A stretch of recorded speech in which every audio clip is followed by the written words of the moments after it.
Hello everyone, मैं हर्षित आप सभी का स्वागत करता हूं आपकी अपनी टेक्निकल पाठशाला में। आपके एसएससी जेई का फॉर्म जो 29 फरवरी को आने वाला था उसमें कुछ डिले हो गया है, तो फॉर्म भरने की जो अभी डेट है वो ओपन नहीं हुई है, लेकिन 4-5 दिन में हो सकता है आपका फॉर्म भरना शुरू हो जाए। वो आपका फॉर्म भरना जब से शुरू हो वो आपके लिए कोई इंपॉर्टेंट थिंग नहीं है, वो तो भरा ही जाएगा। लेकिन जो आपका पेपर का शेड्यूल आया हुआ था जून में, जो आपका पेपर होना है 4 या 5 जून को शायद आपका पेपर कराया जाएगा, उसमें डेट में कोई चेंज नहीं होना चाहिए। जो भी टाइम डिले हो रहा है वो आपका फॉर्म भरने में हुआ है, तो फॉर्म भरने की टेंशन आप लोग ना लें। वो डेट जब भी ओपन हो जाएगी आप लोग फॉर्म जाके भर दीजिएगा, उसकी डेट प्रॉपर 1 महीने तक लगभग रहेगी, तो फॉर्म आपका भर जाएगा। आप लोग ध्यान रखिए अपनी तैयारी का। आज की क्लास में मैं आपको कुछ पढ़ाने वाला नहीं हूँ, सिर्फ मैं आपको यही बताऊंगा कि अभी हमारे पास 2.5 से 3 महीना करीब बचा है हमारा पेपर होने में। एसएससी जेई का जो प्री हमारा होगा उसके लिए हमारे पास अभी 90 से 100 दिनों का टाइम लगभग बचा हुआ है। उसके अंदर जो बच्चे अभी से तैयारी शुरू करना कर रहे हैं वो क्या स्ट्रेटजी अपनाएं अपना सिलेक्शन के लिए। जो बच्चे 1-2 बार पेपर दे चुके हैं, उनको एक्सपीरियंस हो चुका है कैसा पेपर आता है, कैसे क्वेश्चंस आते हैं और कैसे तैयारी हमको करनी है, उनकी पर्सनल स्ट्रेटजी कुछ ना कुछ होगी। और कुछ बच्चे हमारे पास ऐसे हैं जिनका सिलेबस हो गया है और वो लोग लगभग रिवीजन भी कर रहे हैं, लेकिन उन्होंने अभी तक पेपर नहीं दिया है। तो इन तीनों कैटेगरी के बच्चों को कैसे कैसे तैयारी करनी है वो मैं आप लोगों को बताने की कोशिश आज कर रहा हूं। ठीक है, तो आप लोग को अगर मेरी स्ट्रेटजी पसंद आती है तो आप लोग करिएगा। हो सकता है आप लोगों को सिलेक्शन जरूर मिले, बाकी सबकी पर्सनल स्ट्रेटजी भी अपनी होती है।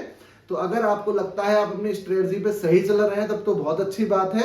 लेकिन अगर आपको यूं लगता है कि आप तैयारी कर रहे हैं लेकिन आपकी स्ट्रेटजी उतनी इफेक्टिव नहीं है, तो हो सकता है आज की वीडियो में आपको हेल्प मिले, तो आप लोग देखिएगा। तो चलिए शुरू करते हैं हम आज की क्लास कि कैसे हम लोग 90 से 100 दिन के बीच में अपना एसएससी जेई का जो प्री का एग्जाम है उसे क्रैक कर सकते हैं। जिन लोगों को पता है उनके लिए बहुत अच्छी बात है, जिनको नहीं पता है उनके लिए मैं चीजें लिख रहा हूं। तो अगर कुछ चीजें फालतू हो तो प्लीज कमेंट ना करें कि ये मत बताइए सर, वो मत बताइए, उतना पता है। मैं आपको टोटल यहाँ पे बता रहा हूँ सब कुछ, कितने नंबर का हमारा पेपर आता है, नॉन टैग और टैग कितने नंबर का आता है, क्या क्या आपको पढ़ना चाहिए, कैसे पढ़ना चाहिए, वो सारा मैं आज की वीडियो में आपको बताने की कोशिश करूंगा। ठीक है, तो हम लोग जानते हैं एसएससी जेई के अंदर जो हमारा क्या है, टेक्निकल पार्ट जो हमारा आता है वो कितने नंबर का आता है और नॉन टेक हमारा कितने नंबर का आता है। दोनों चीज जिन बच्चों को पता है बहुत अच्छी बात है, जिसको नहीं पता मैं बता दूं कि ये जो हमारा टेक्निकल पार्ट है ये हमारा क्या आता है, ये भी 100 नंबर का आता है। और वही हमारा नॉन टेक्निकल जो है वो भी कितने मार्क्स का आता है, 100 नंबर का ये हमारा आता है। टोटल पेपर जो हमारा होता है वो कितने नंबर का है, ये हमारा 200 नंबर का एग्जाम होता है, जिसमें टेक्निकल और नॉन टेक्निकल इक्वली आते हैं। 100 क्वेश्चंस दोनों से हमको देखने को मिलता है। ठीक है, अब जो बच्चे बिल्कुल अभी से तैयारी करना शुरू कर रहे हैं उनके लिए जो स्ट्रेटजी मैं बता रहा हूं, पहले मैं यहाँ पे लिख देता हूं नंबर फर्स्ट किसके लिए, फ्रेशर्स मैं बोलता हूं इन बच्चों को। ठीक है, जो बच्चे आज से ही अपनी तैयारी शुरू कर रहे हैं उनको कैसे तैयारी करनी चाहिए ताकि उनका प्री निकल जाए, फिर वो अपने मेंस की तैयारी के लिए उनको टाइम मिलेगा ही उसमें मेंस निकाल लें। तो चलिए शुरू करते हैं। अब जो बच्चे फ्रेशर हैं सबसे पहले मैं जो उनको पॉइंट बताऊंगा वो मैं ये बताऊंगा कि आप सबसे पहले अपना सिलेबस खत्म करिए। ठीक है, किसी भी टीचर से आप पढ़िए, मेरी वीडियोस आप लोग देखिए, सबसे पहले आप अपना पूरा सिलेबस खत्म करने की कोशिश करिए। यानी कि अब देखिए, अगर आप अभी से तैयारी करना शुरू कर रहे हैं तो बाकी बच्चों से ज्यादा मेहनत आपको करनी पड़ेगी। जिन बच्चों का सिलेबस ऑलरेडी कंप्लीट हो चुका है उनसे थोड़ी सी ज्यादा मेहनत आप लोगों को करनी पड़ेगी, तो मेहनत से मत घबराइए।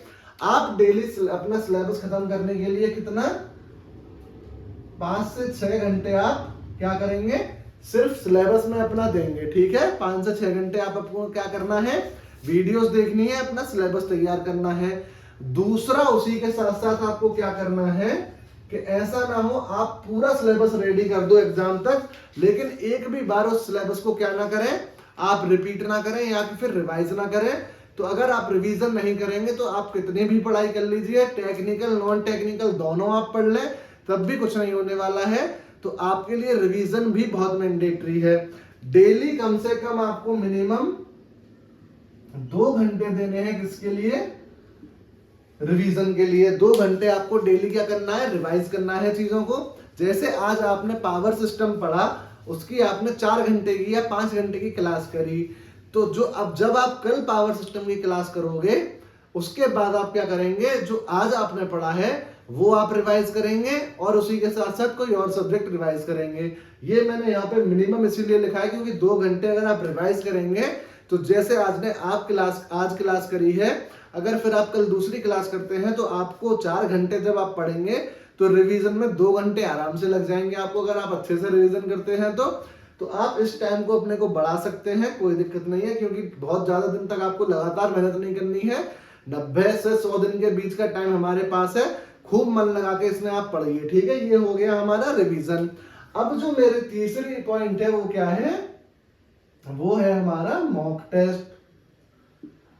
तो अगर आपके सिलेबस आप लोग कंप्लीट कर रहे हैं तो जैसे जैसे आपका सिलेबस होता जाए, एक सब्जेक्ट आपने पढ़ लिया तो आप पूरा मॉक टेस्ट ना लगा के क्या करें, जो सब्जेक्ट आपका रेडी है उस सब्जेक्ट के क्वेश्चन आप लोग निकालना है पिछले साल के एसएससी जेईई के। मैं भी आपको क्लास में क्वेश्चन कराता हूं, सिंक्रोनस मशीन मैंने पढ़ा दिया है, उसके क्वेश्चंस मैंने आपको कराए हैं। इंडक्शन मशीन हमारा हो गया है, उसके क्वेश्चन मैंने आपको कराए हैं। कल हमारा पावर सिस्टम भी खत्म हो चुका है, उसके क्वेश्चंस भी है मैं आपको अब कराऊंगा। फिर हमारा इंस्ट्रूमेंटेशन अब चल रहा है, इसके बाद मैं ऐसे ही सब्जेक्ट के क्वेश्चन कराते रहता हूं।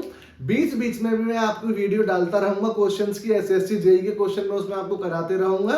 बाकी आपको जहां से भी क्वेश्चंस मिलते हैं, आपका जो जो सब्जेक्ट खत्म होता जाए उसके क्वेश्चन आप वहां से करते रहिए, ठीक है। तो ये तो हो गया किसके लिए, आपकी टेक्निकल का पार्ट। अब इसमें नॉन टेक भी हमारा 100 नंबर का आता है। तो नॉन टेक और टेक्निकल अगर आप बहुत मेहनत करके पढ़ सकते हैं, नॉन टेक का क्या है कि उसमें जो है हमारा बहुत वाइड सिलेबस है, बहुत ज्यादा सिलेबस है और टाइम अभी हमारे पास फिलहाल में उतना नहीं है। तो मैं तो आप लोगों से यही कहूंगा कि नॉन टेक के लिए जो मॉक टेस्ट हमारे होते हैं, सिर्फ आप मॉक टेस्ट दीजिए, उसमें से आप अपने आंसर लगाइए और एनालिसिस करिए। उतने से ही आप कोशिश करिए कि नॉन टेक में आप कुछ पोर्शन अटेम्प्ट कर सकें। और दूसरा हमारा जो टेक्निकल पार्ट है उसको आप एकदम अच्छे से तैयार कर लें, ठीक है। तो ये हमारा जब तैयार हो जाएगा, क्यों मैं ऐसा आपको बोल रहा हूं, क्योंकि सिर्फ एसएससी जेईई में हमारा इक्वली डिवाइड है कि 100 नंबर का हमारा टेक्निकल है तो 100 नंबर का नॉन टेक्निकल है। बाकी कोई भी एग्जाम हमारा जेईई लेवल का ऐसा नहीं है जिसमें इक्वल अमाउंट में आता हो, चाहे हम लोग यूपीपीसीएल की बात करें, चाहे पीजीसीआईएल की, चाहे एनएचपीसी जेईई की, जितने भी हमारे जेईई वाले एग्जाम है, किसी में भी इक्वल अमाउंट में टेक्निकल या नॉन टेक्निकल नहीं आता है।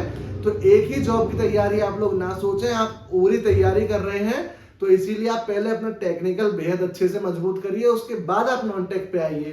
तो नॉन टेक का जिन बच्चों का रेडी हो चुका है, जिनके पास टाइम था, बहुत अच्छी बात है। ये मैं स्ट्रेटजी पहले ही बता रहा हूँ, फ्रेशर्स बच्चों के लिए है जो सिर्फ ये 90 से 100 दिन की पढ़ाई करने वाले हैं, वो पूरा टेक्निकल अपना पढ़ें। उसी के साथ साथ जो साइड बाय साइड तैयार कर सकते हैं नॉन टेक में, वो बहुत अच्छी बात है। लेकिन ऐसा ना हो कि आप नॉन टेक के चक्कर में टेक्निकल भी पूरा ना पढ़ पाए और नॉन टेक भी आपके हाथ ना आए, तो रिजल्ट कुछ नहीं आएगा। दूसरा, मैंने जो सबसे पहली वीडियो बनाई थी अपने चैनल पे, वो वही बनाई थी कि एसएससी जेईई में किस सब्जेक्ट की कितनी वेटेज होती है। तो आप लोग सबसे पहले ये फाइंड आउट करिए, मेरी वीडियो भी आप लोग देख सकते हैं कि किस सब्जेक्ट के कितने नंबर का हमारे पेपर में आता है। उसी के हिसाब से आप देखिए, अगर आप लोग सजेस्ट करेंगे, आप लोग पूछेंगे मेरे से, तो मैं आपको पर सब्जेक्ट वाइज ये एक वीडियो भी बना के बता सकता हूं कि कौन से सब्जेक्ट से, किस टॉपिक से बहुत ज्यादा नंबर ऑफ क्वेश्चंस हमारे आते हैं। तो आप उन्हीं जो हमारे वो हैं टॉपिक्स हैं, उनको आप ज्यादा अच्छे से टाइम देकर पढ़िए। बाकी सबको सिर्फ आप थोड़ा सा देख लीजिए या दिमाग में रख लीजिए कि हाँ ऐसी कोई चीज होती है, ठीक है। तो वैसी अगर आप लोग डिमांड करेंगे तो मैं एक वीडियो वैसी बना दूंगा। ये जो है ये मैंने आपको बता दिया, ये मैं लिख भी देता हूं यहाँ पे, कभी आप लोग भूल जाएं। एनालिसिस ऑफ वेटेज, किस सब्जेक्ट की कितनी वेटेज है उसकी एनालिसिस आप लोग जरूर कर लें और उसके बाद अपनी तैयारी करना शुरू कर दें। ये जो पहला मैंने आपको बता दिया, ये मैंने किसके लिए बताया था, फ्रेशर्स के लिए। दूसरा जो मैं बता रहा हूं, ये मैं उन बच्चों के लिए बता रहा हूं जिनका सिलेबस भी कंप्लीट हो चुका है और वो लोग लगभग रिवीजन भी डेली कर रहे हैं, ठीक है। मैंने ये उन बच्चों के लिए है जिनका सिलेबस क्या हो चुका है, कंप्लीट हो चुका है, जो लोग टेक्निकल अपना पूरा पढ़ चुके हैं। अब वो सिर्फ पूछना चाह रहे हैं कि हम लोग क्या पढ़ें, कैसे पढ़ें, ताकि हमको श्योरिटी हो जाए या फिर हमको थोड़ी सी हिम्मत मिले, पॉजिटिव हम लोग रहें, ताकि हमको समझ आए कि अब हमारा लगभग जो स्ट्रेटजी हम फॉलो कर रहे हैं वो सही डायरेक्शन में चल रही है। तो जिन बच्चों का सिलेबस कंप्लीट हो चुका है, अब वो ये कोशिश करें कि जो क्वेश्चंस वो लोग लगा रहे होंगे उनको समझ में आने लगी होंगी चीजें कि किस टॉपिक से सबसे ज्यादा क्वेश्चंस आ रहे हैं। ठीक है, तो जिस टॉपिक से आपको लगता है कि इस सब्जेक्ट में सबसे ज्यादा क्वेश्चन आए हैं, उस टॉपिक को आप अपनी एक अलग पतली सी नोटबुक बनाएं। उसमें आप प्रॉपर सारे सब्जेक्ट के, ऐसा नहीं कि एक एक सब्जेक्ट के अलग अलग, सभी सब्जेक्ट के शॉर्ट नोट्स उसी कॉपी में आप बनाएं। जब भी आप पढ़ने बैठे सबसे पहले क्या करें, अपने शॉर्ट नोट्स को रिवाइज करिए। ठीक है, आपने सबसे पहले क्या करेंगे, अपने शॉर्ट नोट्स को आप लोग रिवाइज करेंगे। शॉर्ट नोट्स को रिवाइज करने के बाद आप लोग क्या करेंगे, जो टॉपिक हैं जिनसे आपको लग रहा है बहुत ज्यादा क्वेश्चन आ रहे हैं, उसको आप लोगों के पास, क्योंकि रिवीजन आपका हो चुका है, आपके पास ज्यादा टाइम है, तो आप लोग क्या करें, जिस टॉपिक से ज्यादा क्वेश्चंस आए हैं वो क्वेश्चन आप लोग देखें। उसके बाद आप क्या करें, आप लोग सबसे ज्यादा जो टाइम देंगे वो किस पे देंगे, आप लोग सबसे ज्यादा टाइम देंगे रिवीजन पे। रिवीजन आप लोग जितना ज्यादा करोगे, होता क्या है, जो बच्चे पेपर दे चुके हैं या जो बच्चे सेलेक्ट हो गए हैं, आप अगर कभी उनसे मिलो या बात करो तो वो आपको बताएंगे कि होता क्या है, हम लोग को लगता है हमको सब आता है, हम लोग पूरा पढ़ चुके हैं, पूरा सिलेबस हमने पढ़ लिया है, लेकिन जब हम लोग क्वेश्चन लगाने बैठते हैं तो सारे आंसर हमारे गलत आ रहे हैं, वो आंसर हम चूज ही नहीं कर पा रहे। तो वो इसलिए होता है कि रिवीजन एक अलग चीज है और क्वेश्चन लगाना हमारा एक अलग चीज होता है। तो जो बच्चे रिवीजन कर रहे हैं वो क्या करें, रिवीजन पे ज्यादा से ज्यादा टाइम दें, 7 से 8 घंटे वो लोग रिवीजन में लगाएं अपना, और उसके बाद डेली एक मॉक टेस्ट उनको देना ही देना है, क्योंकि उनके पास टाइम की कोई कमी नहीं है।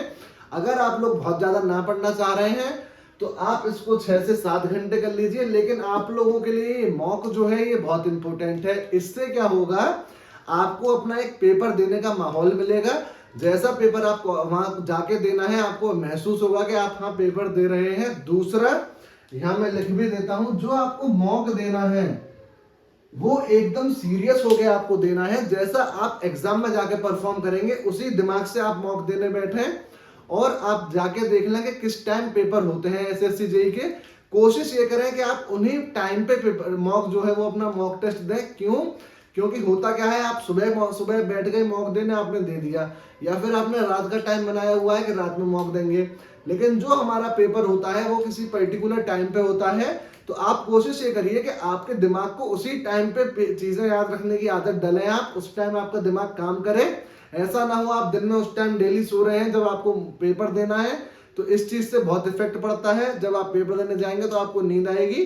तो लगभग आप यही कोशिश करिए कि जिस टाइम आपको पेपर देना है उसी टाइम आप घर में बैठ के मॉक टेस्ट लगाएं, मॉक टेस्ट दे दें एकदम सीरियस हो गए। उसके बाद जो सबसे जरूरी है वो क्या है, वो जरूरी है आपकी चौथी पॉइंट में यहां लिखता हूं, एनालिसिस ऑफ मॉक। जो मॉक टेस्ट आपने दिया उसकी आप लोगों को क्या करनी है, एनालिसिस करनी है कि जो क्वेश्चन आपके गलत हुए आपने क्या सोच के वो टिक लगाया और इसका आंसर क्या है वो आपको मैच करना है, ताकि वो आपको आगे के लिए याद हो जाए। कई बार ऐसे क्वेश्चंस एग्जाम में आते हैं, आप लोग देखेंगे क्वेश्चन और तुरंत से टिक मार देंगे कि इसका तो आंसर यही है, लेकिन जो आंसर हमको पेपर में सबसे पहले लगता है सही है, हमेशा कह लीजिए लगभग वो आंसर गलत होता है, और बहुत से लोग वही आंसर पिक करते हैं। तो इस मॉक से क्या होगा, आपके दिमाग को चीजों को समझने की आदत ऐसे पड़ जाएगी। अगर आप अभी से मॉक देना शुरू करते हैं तो जब आपका एग्जाम होगा तब तक आप बहुत मॉक दे चुके होंगे। अगर आप डेली एक मॉक देंगे तो 100 मॉक हो जाएंगे आप लोगों के, और 100 मॉक टेस्ट अगर आप लोगों ने दे दिए और उसकी एनालिसिस अच्छे से कर ली तो समझिए डेफिनेटली आपका एग्जाम जो है वो निकल जाएगा। और एक चीज मैं इन लोगों में भी बताना चाहूंगा, 5वां जो फ्रेशर्स के लिए है, आप लोगों को भी डेली जो सब्जेक्ट आपका खत्म होता जाएगा, जो भी आप लोग करते जाएं, डेली उस सब्जेक्ट के 50 क्वेश्चन आपको लगाने हैं। कितने क्वेश्चन सही हो रहे हैं, कितने क्वेश्चन गलत हो रहे हैं, डजंट मैटर, आपको सिर्फ 50 क्वेश्चन डेली लगाने हैं, क्योंकि अभी आपका पूरा सिलेबस करने को रह गया है। इन बच्चों का सिलेबस हो गया है, तो अगर ये चाहे तो एक की जगह 2 मॉक भी दे सकते हैं, इनके पास टाइम है। मॉक टेस्ट देने से या क्वेश्चन लगाने से जो आपका दिमाग सोचने की क्षमता जो होती है वो बहुत ज्यादा बढ़ती है। क्योंकि अगर आपने कोई सब्जेक्ट पढ़ा, मान लीजिए, उसके बाद आपने उसी सब्जेक्ट के क्वेश्चन लगाए, हो सकता है आपके सारे क्वेश्चन सही हो जाए, कोई बड़ी बात नहीं है, लेकिन एग्जाम ऐसा नहीं होता है। एग्जाम में सारे क्वेश्चन एक साथ आते हैं, हर एक सब्जेक्ट के क्वेश्चन एक साथ आते हैं। अभी आपने पावर सिस्टम में कोई क्वेश्चन टिक किया, उसके बाद नेक्स्ट क्वेश्चन हमारा कहां से आ गया, सिंक्रोनस से आ गया। तो वो हमारा दिमाग प्रिपेयर रहे उस चीज के लिए, उसके लिए ही ये मॉक बनाए गए हैं। तो मॉक टेस्ट जरूर दीजिए। ये हो गई हमारी दूसरे लोगों के लिए। अब जो हमारे तीसरा लोग हैं जो 1-2 बार एग्जाम दे चुके हैं, उन लोगों के लिए क्या स्ट्रेटजी है, ये मैं मिटा देता हूं, ठीक है, यहां से मैं मिटा देता हूं। जो हमारे तीसरे लोग हैं जो एग्जाम दे चुके हैं एक बार, ठीक है, यानी कि ये एग्जाम भी दे चुके हैं और इनका सिलेबस भी कंप्लीट है, इनके लिए भी मेरे पास लगभग वही स्ट्रेटजी है जो इन बच्चों के लिए है जो अभी रिवीजन पे है। इनसे मैं फिर से वही कहूंगा कि आप लोग भी बेहद रिवीजन करिए। इस गलतफहमी में मत रहिए कि हम लोग पेपर दे चुके हैं, हमको पता है कहां से क्वेश्चन आता है, सिर्फ वही पढ़ेंगे। कहीं से भी क्वेश्चन पूछा जाता है एसएससी जेईई में, ऐसा कुछ नहीं है कि इसी जो 10 साल से चल रहा है वो चलता भी रहेगा, क्वेश्चन बदलते हैं, लेकिन हाँ ये है कि चीजें सिमिलर होती हैं। लेकिन उस गलतफहमी में ना रहे, आप भी रिवीजन प्रॉपर करें। रिवीजन के साथ साथ आप लोग भी क्या करेंगे, शॉर्ट नोट्स तो खैर आप लोगों ने बनाई रखे होंगे, शॉर्ट नोट्स आप लोग रिवाइज करिए। आप लोगों से तो मैं रिक्वेस्ट करूंगा कि आप लोग कम से कम डेली 2 मॉक तो दीजिए, क्योंकि आपको सिलेबस का कुछ नहीं पढ़ना है, आप एग्जाम दे चुके हो। तो रिवीजन और मॉक ही अगर कहना चाहें तो तीसरा पॉइंट अगर मुझे कुछ लगेगा तो मैं लिखवाऊंगा, वरना आपको सिर्फ रिवीजन करना है प्रॉपर और मॉक टेस्ट लगाने हैं। कई बच्चे ऐसे होते हैं जिन्होंने कई बार रिवीजन भी कर लिया होता है और बहुत डीप रिवीजन करते हैं वो लोग, उनको वाकई में अगर आप उनसे कोई टॉपिक पूछो तो उनको सब कुछ पता है उस बारे में, लेकिन उनका सिलेक्शन सिर्फ इसलिए नहीं होता क्योंकि उनका दिमाग जो है वो प्रिपेयर नहीं होता है क्वेश्चन लगाने के लिए। उनको नॉलेज तो बहुत है, लेकिन जब वो एग्जाम में जाते हैं तो क्वेश्चन भी उनके सही होते हैं, लेकिन उतने क्वेश्चन वो सही नहीं कर पाते जितने क्वेश्चन सही होने चाहिए। यानी कि उन लोगों की क्या होती है, टाइम मैनेजमेंट गड़बड़ होती है। अब जो टाइम मैनेजमेंट है या फिर हमारा दिमाग कैसी डायरेक्शन में सोच रहा है, ये हमको किससे पता लगता है, ये हमको पता लगता है मॉक टेस्ट से। तो जो हमारा टाइम मैनेजमेंट है उसके लिए आप मॉक टेस्ट दीजिए, ठीक है।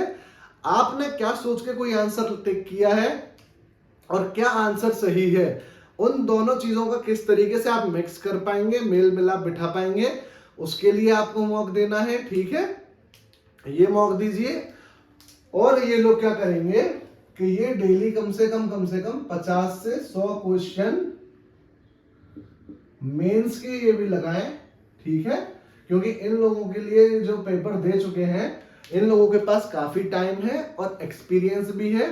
और दूसरा मैं आप लोगों से एक बार फिर बोल रहा हूं, अगर आप लोगों को लगता है कि एक वीडियो में ऐसी बना दूं जिनसे क्वेश्चंस आने के चांसेस जो है वो बहुत हाई होते हैं सब्जेक्ट वाइज, तो वो सब्जेक्ट वाइज में आपको क्वेश्चंस बता दूंगा, वीडियो बना दूंगा। लेकिन उसमें दिक्कत यही है कि अगर आप सिर्फ उतना ही पढ़े और क्वेश्चन नहीं आए तो आप फिर मुझे गाली देंगे बहुत सारी, ठीक है। लेकिन अगर आप लोग बोलेंगे तो मैं ऐसी वीडियो बना दूंगा, कोई प्रॉब्लम नहीं है। बाकी आप लोग इस स्ट्रेटजी को फॉलो करिए, जरूर आप लोगों का रिजल्ट निकलेगा। बहुत ज्यादा दिन की बात नहीं है, 90 से 100 दिन हमारे हाथ में है। खूब जी जान लगा के मेहनत करिए। मैं आपको डेली यहाँ प्लेटफॉर्म पे मिलूंगा। कोई भी आपका डाउट होता है सब्जेक्ट से रिलेटेड, स्ट्रेटजी से रिलेटेड या पर्सनल आप कुछ भी पूछना चाहते हैं, कौन सा डिपार्टमेंट अच्छा है, एसएससी जेईई की तैयारी हमको कैसे करनी है, यूपीपीसीएल की तैयारी कैसे करनी है, बाकी जेईई की तैयारी कैसे करनी है, कौन सा डिपार्टमेंट बेटर है, जो आपको सवाल दिमाग में आए वो आप मेरे से पूछ सकते हैं, मैं आपको सब कुछ बता दूंगा। बाकी धीरे धीरे मैं यहाँ पे आपको सब वैसे भी बताता रहूंगा कि कौन सा डिपार्टमेंट आप लोगों के लिए अच्छा है, कहाँ आपको चूज करना चाहिए। बाकी आप लोगों का पर्सनल इंटरेस्ट है, आप लोगों को कहाँ जाना है, आपके क्या सपने हैं, क्या गोल्स हैं, ठीक है। तो आज की क्लास में इतना ही। खूब मन लगा के पढ़िए, डेडिकेटेड रहिए और थोड़ा सा आपकी मैं 2-4 मिनट और लूंगा। सबसे ज्यादा इंपॉर्टेंट क्या है उसके लिए मैं एक प्रॉपर आपकी वीडियो अलग से बनाऊंगा भी। आप लोगों को सेल्फ मोटिवेटेड रहना होगा, और सेल्फ मोटिवेटेड रहने के लिए आपको दो शक्तियों की बेहद आवश्यकता पड़ेगी, एक हमारी शारीरिक, एक मानसिक। तो दोनों तरह से स्वस्थ रहने के लिए आप थोड़ी सी पूजा पाठ भी करिए और थोड़ी सी दौड़ भाग भी करिए, योगा करिए, मेडिटेशन करिए। आप लोगों का दिमाग जितना शांत रहेगा उतना ज्यादा आप लोगों के दिमाग की सोचने की ताकत बढ़ेगी, उतना आप लोग सोच पाएंगे। और थोड़ा सा मोबाइल से जब तक आप अपने लेक्चर या तमीज की चीजों को देख रहे हैं तो ठीक है, वरना अभी फिलहाल 150 दिन के लिए अपने फोन को एकदम साइड रख दीजिए। फोन आपका सबसे बड़ा दुश्मन है इस टाइम पे, उससे अगर आप अभी दूरी बना लेंगे तो आप अपनी मर्जी का कोई भी चीज आगे चल के खरीद लेंगे। ठीक है, चलिए हम लोग कल मिलते हैं। खुश रहिए, स्वस्थ रहिए। हर हर महादेव।